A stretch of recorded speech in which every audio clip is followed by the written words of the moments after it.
할렐루야. 예수 그리스도 이름으로 하나님 말씀 함께 나누시도록 하겠습니다. 이 시간 같이 은혜 나누실 말씀은 누가복음 12장 32절, 누가복음 12장 32절의 말씀이 되겠습니다. 우리 다 같이 한 목소리를 읽겠습니다. 누가복음 12장 32절, 누가복음 12장 32절 큰 소리로 읽도록 하겠습니다. 시작. 적은 무리여 무서워 말라. 너희 아버지께서 그 나라를 너희에게 주시기를 기뻐하시느니라. 분당교회, 즉 구 성남 기도소지요. 제가 이제 그때는 전도자 제도가 있었기 때문에 전도자로 첫 부임했을 때의 일입니다. 당시에 교회 형편이 이렇게 넉넉하지 않으니까 인테리어 작업을 저와 집사람이 같이 했어요. 전기톱을 빌려다가 계단 하나 높이의 재단을 해서 그 위에 이제 붉은색 융천으로 이렇게 덮었죠. 벽면에 흰색 페인트를 칠을 했고, 그 다음에 이제 자모 예배실을 창문 썬팅 작업을 했습니다. 그렇게 인테리어 작업을 마친 다음에 첫 안식일 예배를 드려야 되는데 고민이 됐어요. 왜냐하면은 예배 인원이 몇 명 되지 않았기 때문입니다. 참석 가능한 분은 할머니 한 분, 그리고 아기 엄마 둘이었습니다. 물론 이제 아기까지 해서 5명이 되겠죠. 정자동에 살고 계시는 할머니가 버스를 40분 타고 교회까지 또 이렇게 도보로 찾아온다는 것은 불가능에 가까웠습니다. 차량 운행을 해야 되나? 그리고 또 그 40분이나 걸려서 그렇게 온 할머니뿐만 아니라 갓난아기를 막 출산한 두 자매도 그 갓난아기를 안고 버스를 타고 교회까지 온다는 것은 이게 또 보통 일이 아니었다라는 것입니다. 거의 불가능했어요. 대부분의 우리 형제들은 다 직장에 매여 있으니 오전에 예배 참석자가 없었습니다. 그럼에도 불구하고 이 오전 예배를 드리기로 결정을 했지요. 그래서 금요일 저녁까지 모든 예배 준비를 마쳤습니다. 설교 준비하고 다른 것들, 부수적인 것들 준비를 다 마치고는 이제 안식일 오전 아침이 밝았죠. 저는 교회 차량을 몰고 남쪽에 있는 그 정자동으로 달려갔습니다. 할머니를 모시고 회당 문 앞에 내려드리고, 그리고 곧바로 또 다시 북쪽을 향해서 성남구 시가로 차를 몰았습니다. 그리고 약속한 장소에서 갓난아기를 안고 있는 두 엄마를 태웠어요. 물론 다른 장소지요.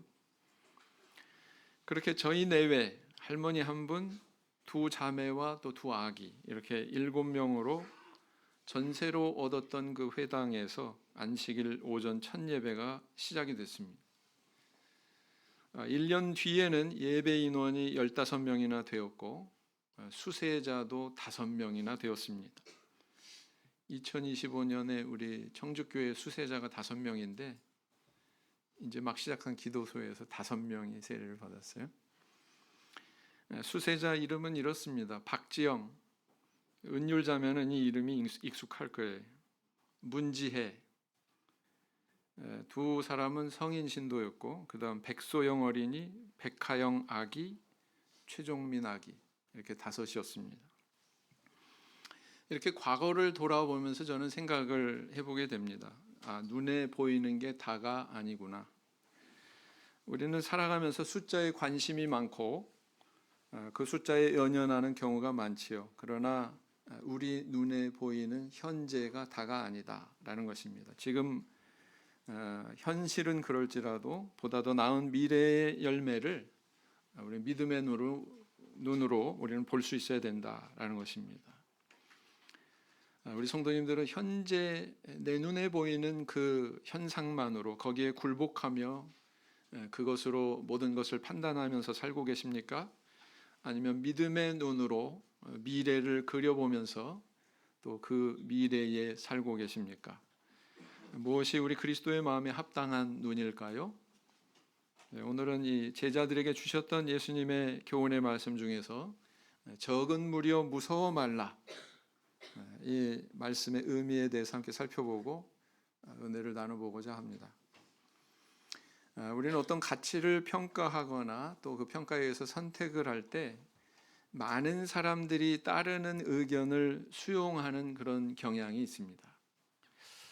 그래서 이것을 다수결의 원칙이다 이렇게 얘기하죠. 당연히 우리는 민주주의 사회에 살고 있고 어렸을 때부터 이렇게 자라나오는 과정에 그것에 매우 익숙한 그런 과정들을 경험했기 때문에 다수결의 원칙, 진리처럼 당연시 여기죠. 그런데 이런 그 성향은 종교를 선택하는 일에도 영향을 미칩니다. 그래서 사람들은, 보편적인 사람들은 다수의 사람이 다니는 교회, 다수의 신학자들이 주장하는 사상을 추종하기를 원합니다. 그래서 어떤 종교를 선택하고 진리를 분별하는 일에도 이것이 영향을 미친단 말이죠. 그런데 이것이 과연 합당한 것인가? 우리 한번 생각을 해봐야 된다는 것입니다. 사실 다수결의 맹점이 있습니다. 인류 역사 속에서도 그 다수결의 맹점이 발견되는 순간들이 있었는데요. 20세기까지 지구상의 절반의 나라들이 사회주의 사상의 현혹이 돼가지고 공산주의 국가 체제를 선택을 했었습니다. 그런데 이것이 소련과 동유럽 국가들의 붕괴와 더불어서 이 사회주의 사상은 허상에 불과했다. 이것은 진리가 아니었다. 이것이 증명이 됐죠. 이렇게 다수의 사람들이 쫓아갔지만 그것이 허상이었고 합당치 않은 것이었다라는 것을 역사 속에서 우리가 발견을 하는 경우가 있습니다. 또 다른 역사를 살펴보면 중세 역사 속에 마녀 사냥이라고 하는 것이 있었죠.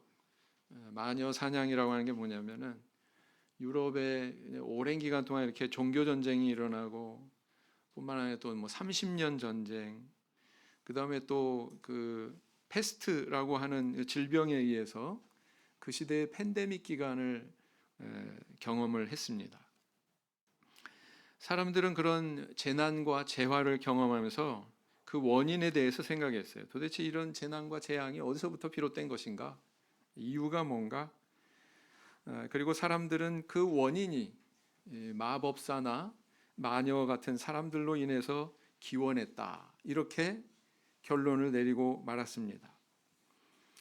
지금은 생각할 수도 없는 그런 미신적 결론이죠.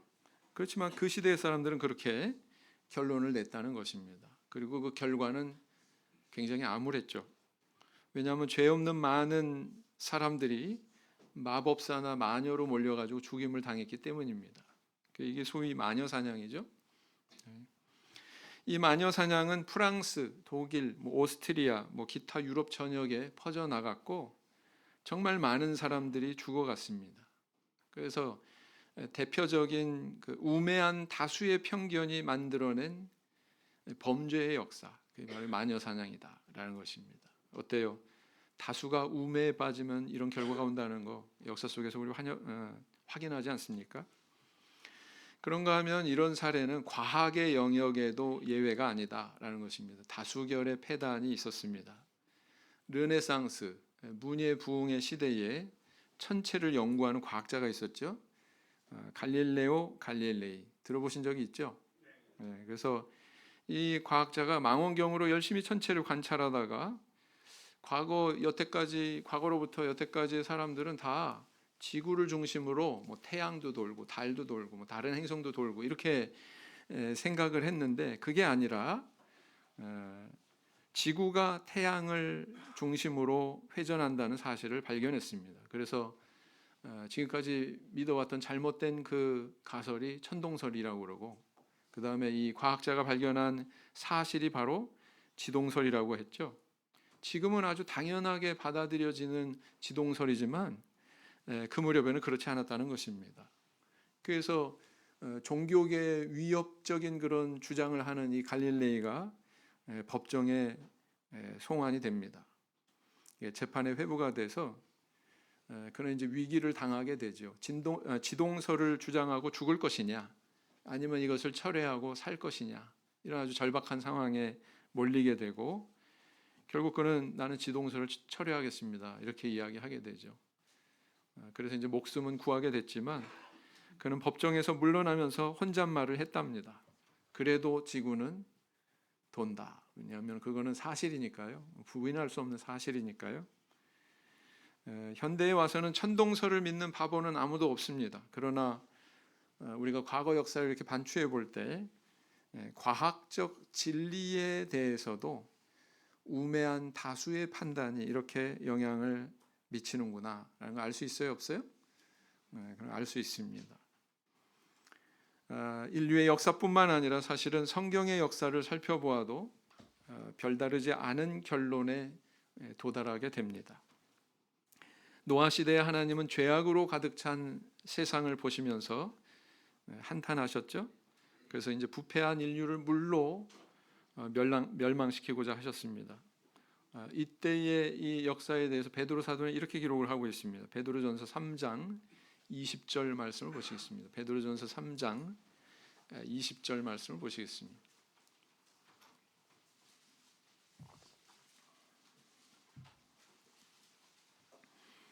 베드로전서 3장 20절 말씀 같이 읽겠습니다. 베드로전서 3장 20절 말씀 시작. 그들은 전에 노아의 날 방주 예비할 동안 하나님이 오래 참고 기다리실 때에 순종치 아니하던 자들이라. 방주에서 물로 말미암아 구원을 얻은 자가 몇 명뿐이니 겨우 8명이라 그랬어요. 마지막에 겨우 8명이라 많다는 뜻이에요, 적다는 뜻이에요? 대단히 적은 수였음을 강조하고 있습니다. 자, 이처럼 노아 홍수 시대 절대 다수의 인류는 다 멸망했어요. 그리고 아주 소수만, 극소수만 이렇게 구원을 받은 성경의 역사를 기록하고 있습니다. 그래서 오늘 여기 앉아 계신 우리 성도님들은 아담의 후예이기도 하지만 또한 노아의 후예이기도 하다. 그런가 하면 또 분열왕국 시대에 또 한 역사가 있었죠. 아합 왕의 통치 시기에 모든 백성들은 또 왕 포함해서 여호와만 섬기는 신앙을 떠나서 다른 이방 신을 섬기는 그런 우상 숭배에 빠져 있었습니다. 왕국이 이렇게 죄악으로 멸망을 향해 치닫는 그때에 하나님의 선지자 엘리야가 나타났습니다. 그리고 백성들의 신앙 회복을 위해서 갈멜산에서 다수의 거짓 선지자들과 대결을 벌이게 되죠. 열왕기상 18장 22절을 보시겠습니다. 열왕기상 18장 22절을 보시겠습니다.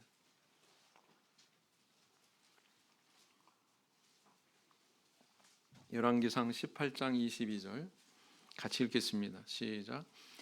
엘리야가 백성에게 이르되 여호와의 선지자는 나만 홀로 남았으나 바알의 선지자는 450인이로다 그랬어요.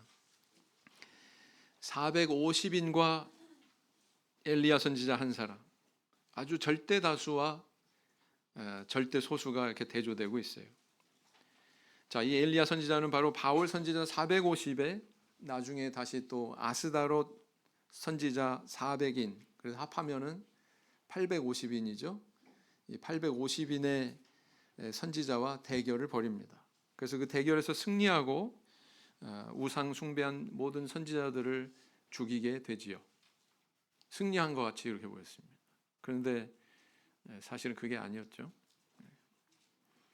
이처럼 세상의 역사 속에서도 또 그리고 성경의 역사 속에서도 우리는 우매한 다수가 얼마나 악한 열매를 맺게 될 수 있는지를 발견하게 된다라는 것입니다. 오히려 다수보다는 소수가 분별 있고 올바른 선택을 하는 그런 경우를 보게 되지요. 자, 그렇다고 소수이기 때문에 진리다, 소수이기 때문에 옳다 이렇게 말할 수 있습니까? 그렇지 않습니다. 다수가 옳을 수도 있고 거짓일 수도 있고 소수도 옳을 수도 있고 거짓일 수도 있고 그런 거죠. 그래서 이야기하고자 하는 초점은 수적인 규모가 진리와 거짓의 기준이 될 수가 없다는 것입니다. 진리의 기준은 어디에 있을까요? 분명한 것은 진리란 시대를 초월해서 변하면 안 돼요. 오늘이나 내일이나 영원히 동일해야 됩니다. 그런데 이 세상에 변하지 않는 게 있습니까? 변하지 않는 건 오로지 한 분, 하나님만이 변하지 않으시죠. 변하지 않는 하나님이 바로 이 진리의 기원이 되신다라는 것입니다. 그래서 이렇게 옳고 그름의 판단의 기준, 선택의 기준 누구에게 있어요? 바로 오늘이나 영원토록 동일하신 하나님으로부터 우리는 그것을 기준을 찾을 수 있다라는 것입니다. 그리고 그 기준은 오늘날 우리에게 말씀으로 주어지고 있죠. 이사야서 8장 20절 말씀을 보시겠습니다. 이사야서 8장 20절 말씀. 이사야 8장 20절 말씀. 같이 읽겠습니다. 이사야 8장 20절 말씀. 시작. 마땅히 율법과 증거의 말씀을 좇을지니 그들의 말하는 바가 이 말씀에 맞지 아니하면 그들이 정령이 아침빛을 보지 못하고 그랬어요. 아침빛을 보지 못하는 것은 무슨 의미입니까? 구원이 있다는 거예요, 없다는 거예요? 구원이 없다라는 것입니다. 우리가 믿는 하나님은 구원과 멸망의 열쇠를 가지고 계신 분입니다. 그래서 거짓과 진리의 기준도 누가 가지고 계세요? 인간이 아닌 하나님이 가지고 계신다. 이것을 우리 성도님들은 반드시 기억을 하셔야 되겠습니다.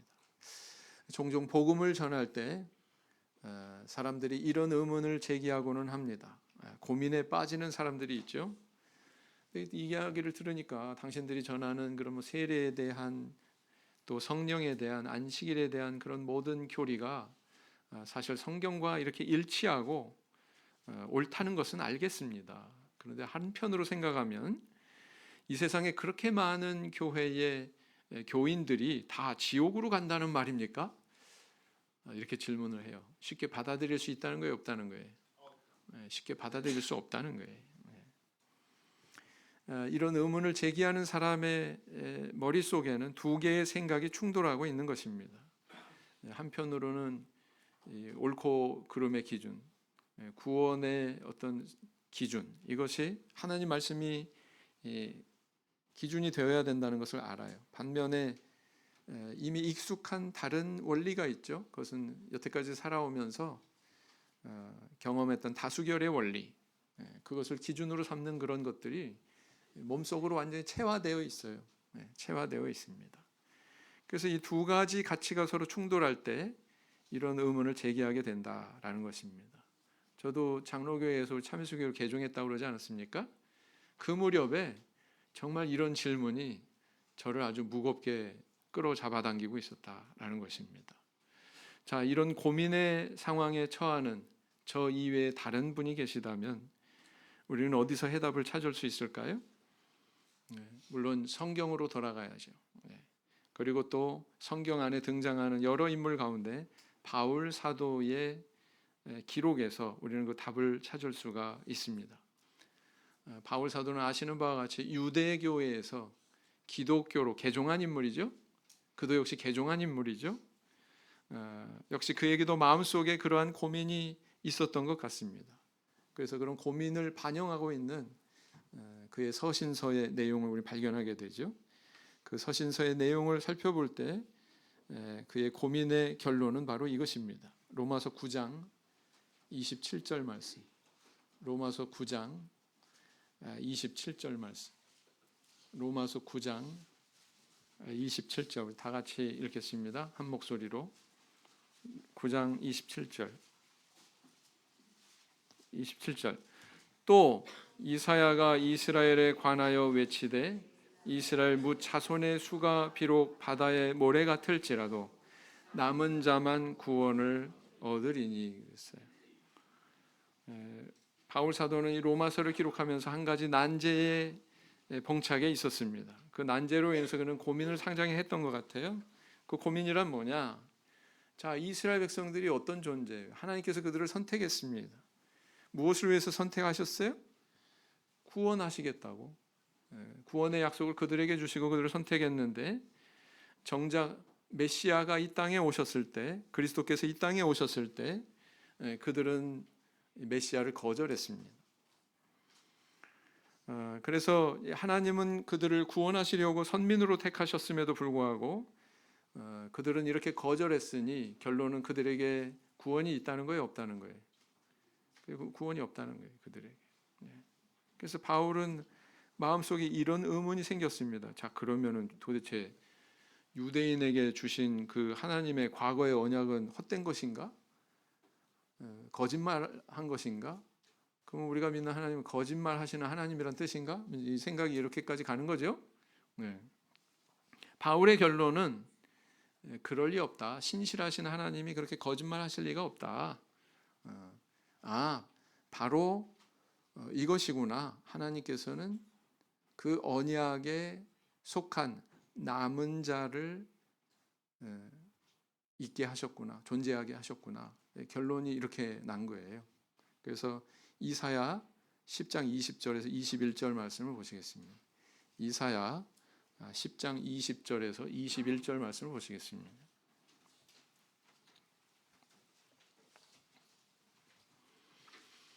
이사야 10장 20절에서 21절, 20절, 21절, 이사야 10장 20절, 21절, 20절 같이 읽겠습니다. 시작. 그날에 이스라엘의 남은 자와 야곱 족속의 피난한 자들이 다시 자기를 친 자를 의뢰치 아니하고 이스라엘의 거룩하신 자 여호와를 진실이 의뢰하리니 남은 자 곧 야곱의 남은 자가 능하신 하나님께로 돌아올 것이라 그랬어요. 그래서 구약 성경에 보면 남은 자라고 하는 것은 바로 바벨론의 포로로 잡혀가지 않고 가나안 땅에 머물러 있던 자들을 남은 자 이렇게 이야기하고, 또 바벨론의 포로로 잡혀갔다가 본토로 돌아온 자들, 소수의 자들, 그들을 또 남은 자 이렇게 얘기합니다. 남은 자. 그들은 소수의 사람들이었죠. 바울 사도는 그 이사야서에 기록이 된 이 남은 자에 대한 내용을 이렇게 해석을 하고 있습니다. 신약 시대에 와서 사도 시대에 이르러서 이렇게 해석을 하고 있습니다. 마치 구약 시대에 그 남은 자가 있었듯이 내가 살고 있는 이 사도 시대에도, 바울이 살고 있는 그 사도 시대에도 대부분의 유대인이 예수 그리스도를 이렇게 배척했지만 소수의 유대인들이 받아들이고 믿었다. 그 소수의 유대인들이 바로 그 사도 시대에, 바울 사도가 살고 있던 그 시대에 남은 자다 이렇게 얘기하는 거란 말이에요. 그래서요, 뭐 오순절날 뭐 3,000명 세례받고 또 조금 있다가 뭐 5,000명 세례받고 막 그랬는데 그들이 막 수백만 명 되는 그런 이스라엘 백성들하고 비교한다면 보였을까요? 안 보였을까요? 그렇게 존재감이 없었을 거예요. 자, 바울 사도의 이와 같은 해석은 오늘날에도 우리에게 유효하다라는 거예요. 엘리야 선지자 시대에 있었던 남은 자처럼, 또 바울 사도의 시대에 있었던 이 남은 자처럼 오늘날 하나님의 약속을 떠나지 않고 그 약속 안에 남아있는 자들이 있어요, 없어요? 있어요. 그래서 복음을 떠나지 않고 그 자리를 지키는 자들이 바로 이 시대의 남은 자다. 이 해석이 정당하다는 것입니다. 그래서 우리 교회는 바로 이 약속 안에 있는 교회다라는 거예요. 사도시대와 같은 세례, 사도시대와 같은 성령, 사도시대의 교회가 준수했던 안식일, 이런 것들에서 떠나지 않았어요. 이 진리 안에 남아 있습니다. 그래서 바로 오늘날 이 시대의 남은 자가 바로 저와 우리 성도님들이다라는 것입니다. 믿으십니까? 이걸 믿으셔야 돼요. 그래서 오늘날 우리 성도님들이 바로 내가 이 시대의 남은 자다, 성경에서 말씀하고 계시는 남은 자다, 이런 의식을 가지고 살아갈 때 우리는 사명을 완수할 수가 있다라는 것입니다. 그 의식이 없다면 우리가 전도할 수 있을까요? 이 교회도 구원 있고 저 교회도 구원 있고 저기도 천국 간다고 하고 여기도 영생 얻는다고 하고 다 맞는 얘기야. 그런다면 우리 전도할 필요가 있어요, 없어요? 다른 사람한테 전도할 필요 있습니까, 없습니까? 그냥 가까운 교회 가세요. 그렇게 이야기하면 끝나는 거지. 그렇지 않습니까? 네. 그걸 아셔야 돼요. 육신의 눈으로 볼 때 참수교는 참 척박한 그런 가나안 땅처럼 보입니다. 소수이고 결핍되고 풍요롭지 않죠. 그러나 우리 안에 있는 것이 있어요. 우리 믿음의 눈으로 그걸 볼 줄 알아야 됩니다. 성령이 계시고 진리의 말씀이 계시고 신도들의 순수한 신앙생활의 모습이 있습니다. 이것이 바로 우리의 소유고 우리의 재산이다. 이것을 깨닫는 저 우리 성도님들 되길 원합니다. 네. 엘리야 선지자는 바알과 아세라 선지자들과 대결해서 승리했습니다. 불이 하늘에서 내려와서 그 재물을 다 사르고 사를 뿐만 아니라 그 결과 우상 숭배자들을 다 처단했죠. 자, 그렇게 처단했는데 그럼에도 불구하고 엘리야는 로뎀나무 아래에서 하나님께 죽기를 구합니다. 열왕기상 19장 4절 보시겠습니다. 열왕기상 19장 4절. 열왕기상 19장 4절.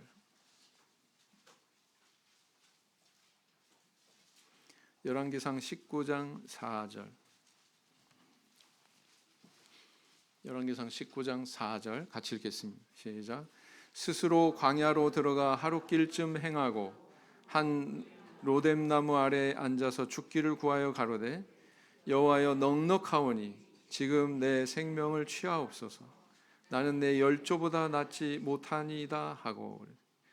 여러분 로뎀나무 그러면 카페 이름 중에 로뎀나무가 많죠? 우리 학생반 대학부 학생반 로뎀나무 카페 많죠? 네, 근데 로뎀나무는 그렇게 평안을 주는 나무가 아닙니다. 키도 작고요. 그늘도 좁고요. 사실은 쉴만한 그 나무 밑이 아니에요. 사실 로뎀나무는. 사실은 굉장히 열악한 환경에서 지금 엘리야 선지자가 하나님께 기도하고 있다는 것을 표현하고 있는 것입니다. 자, 엘리야 선지자는 비관하고 절망했습니다. 왜 그랬을까요? 왜 이런 비관과 절망에 빠져 있었을까요? 14절을 보시겠습니다.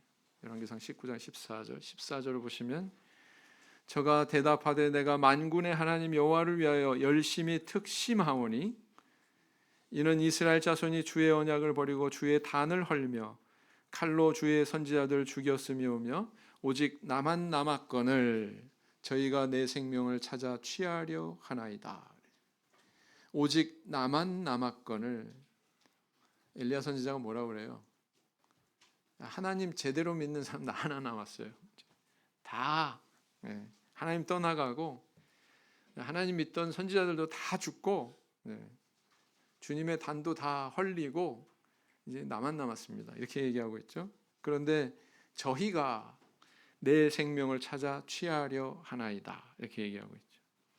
그 하나 남은 나마저 죽이려고 저렇게 하고 있습니다. 이렇게 이야기합니다. 자, 엘리야의 눈에는 갈멜산의 그 승리 뒤에 변한 것이 아무것도 없었어요. 그 바알신 선지자, 아스다롯 숭배자 850인을 처단하면 뭐 합니까? 뭐 그렇다고 그래서 뭐 아합 왕이 뭐 죄를 뒤집어쓰고 뭐 하나님 앞에 회개한다거나 뭐 백성들이 막 우상을 자기가 섬기던 우상을 다 끄집어내 가지고 다 불태운다거나 그러고 나서 하나님께 돌아온 것도 아니고 오히려 왕후 이세벨이 내가 너를 죽여버리겠다. 그리고 협박하고 나오지 않습니까?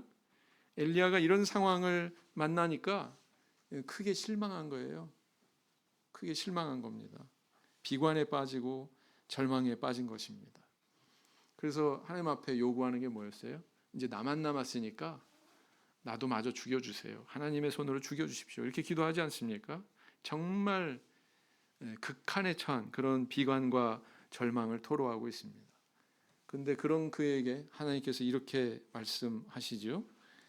열왕기상 19장 18절 같은 장입니다. 18절 말씀 같이 읽겠습니다. 시작. 그러나 내가 이스라엘 가운데 7천인을 남기리니 다 무릎을 바알에게 꿇지 아니하고 다 그 입을 바알에게 맞추지 아니한 자니라. 자, 엘리야 눈에는 누구만 남았어요? 나 자신만 남았어요. 한 사람만 남았어요. 자, 그런데 하나님께서는 무엇을 말씀하셨어요? 바알에게 입맞추지 않은 7천인이 있다. 그 7천인의 존재를 말씀하고 계세요. 남은 자가 있다. 남은 자가 있다. 이 사실을 말씀하고 있다는 것입니다. 이 사건에 대해서도 바울 사도는 신약 시대에 이르러서 로마서를 기록할 때 이렇게 인용을 하고 있습니다. 로마서 11장 3절에서 5절 말씀이 되겠습니다. 로마서 11장 3절에서 5절 말씀. 로마서 11장 3절에서 5절 말씀 보시면 로마서 11장 3절에서 5절 말씀을 읽겠습니다. 3절에서 5절 다 같이 3절. 주여 저희가 주의 선지자들을 죽였으며 주의 제단들을 헐어버렸고 나만 남았는데 내 목숨도 찾나이다 하니 저에게 하신 대답이 무엇이뇨? 내가 나를 위하여 바알에게 무릎을 꿇지 아니한 사람 7천을 남겨두었다 하셨으니 그런즉 이와 같이 이제도 은혜로 택하심을 따라 남은 자가 있느니라. 바울 사도가 뭐라고 그래요? 이제도 은혜로 택하심을 따라 남은 자가 있느니라. 이렇게 이야기하고 있다는 것입니다. 이 바울 사도는 이 엘리야 시대의 이 기사를 읽었어요. 그는 이것을 기억하고 있었습니다. 겉으로 볼 때는 이 엘리야 선지자 하나만 남은 것처럼 보였지만 하나님께서는 실제적으로 7천이라고 하는 이 다른 사람을 남기신 것처럼 오늘날에도 역시 그러하다. 남은 자가 있다. 바울 사도가 이렇게 해석하고 있죠? 맞습니까? 만약에 바울 사도의 이런 해석이 정당하다면 바울 사도와 동일한 신앙의 길을 가고 있는 오늘 이 교회의 해석도 정당하죠? 그렇지 않겠습니까? 오늘날 우리 참회수교에 대한 우리의 인식과 해석도 그러해야 된다라는 것입니다. 여러분 한번 육적인 이스라엘을 보세요. 오늘날 이 세상의 역사 속에 이스라엘 사람들은 어떤 존재로 드러나고 있습니까? 이 사람들은 세계 인구의 0.25%밖에 안 돼요. 그래서 1200만 명 정도밖에 안 됩니다. 그러나 역대 노벨상 수상자 중에 45%가 누구예요? 유대인이에요. 이스라엘 사람들입니다. 미국 100대 부호 중에서 20%가 유대인입니다. 세계 정치, 경제, 사회, 문화 속에서 막강한 영향력을 행사하는 좌지우지하는 이 민족이 수가 많은 게 아니에요. 이 소수의 유대인들이 그런 영향력을 끼치고 있다는 것입니다. 우리 육적인 이스라엘도 그렇지만 영적인 이스라엘, 우리 참회수 교회도 육적인 눈으로 따져보잔 말이에요. 수적으로 얼마 되지 않죠? 60여만 명 됩니다. 그러면 그렇게 많아요? 많습니까? 전 세계 인류 인구 70억 넘는 인구 중에서 60여만 명이다? 사실 눈에 보이지도 않아요. 눈에 보이지도 않는 그런 비율입니다. 절대 소수입니다. 그러나 우리가 바로 영적인 이스라엘이고 인류사의 끝에 하나님의 약속 안에 남아있는 자들이다라는 것입니다. 하나님이 신약시대 영적 이스라엘을 향해서 말씀하십니다. 적은 무리여 무서워 말라. 너희 아버지께서 그 나라를 너희에게 주시기를 기뻐하시느니라. 하나님께서 우리 편에 서신다면 우리는 두려워할 필요가 없어요. 우리는 절망에 빠질 필요가 없습니다. 비관할 필요가 없습니다. 여러분 무한대와 0이 있어요. 무한대와 0이 있습니다.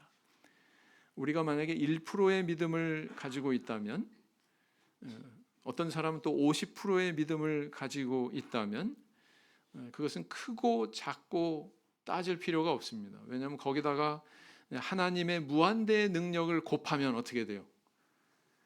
1에다가 곱해도 무한대고 50에다가 곱해도 역시 무한대고 그렇지 않습니까? 그러나 우리가 단 1%의 믿음도 없다면 믿음이 제로예요. 제로. 거기다 아무리 큰 수 무한대를 곱한다 한들 결론은 뭐가 됩니까? 수학, 산수에서 0 곱하기 무한대 하면 뭐예요? 답이 0이에요. 네, 0입니다. 믿음도 이와 같다 이렇게 볼 수가 있습니다. 우리 성도님들에게 겨자씨 같은 1%의 믿음만 있다면 그 믿음을 통해서 우리 하나님께서 역사하실 것으로 믿습니다. 네, 진리는 소수일 수 있습니다. 그러나 진리는 없어지거나 죽지 않습니다. 하나님, 우리가 남은 자로서의 믿음을 가지고 있는 한 우리 하나님께서 역사하실 것입니다. 그래서 우리를 통해서 이루실 그 미래를 위해서 말세의 남은 자로 하나님께서 나를 선택하셨다.